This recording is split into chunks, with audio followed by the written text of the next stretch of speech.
Meče, keď ze spolu vidia, ale je trudno vyhrávať tedy, keď spolu nejde. My mali sme tie ostatné meče udané z našej strany, ale i tá prvá polova bola bardzo nervová.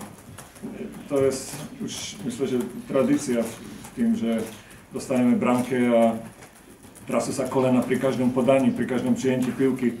Nikto nechce hrať, bolo tam samé alibi, len tak sa pivka nedá hrať. Tak gadałem piłkarzem v przerwie, že tak sa nedá hrať pivka, že keď to nejde pivkarsko, musíme válčiť a musíme, prakticky som im povedal len jednu vetu, že hráme o čest, o pivkarskú čest, o čest hrať za Podbeskydze. A že tá druhá polova musí byť decidovane inakšia.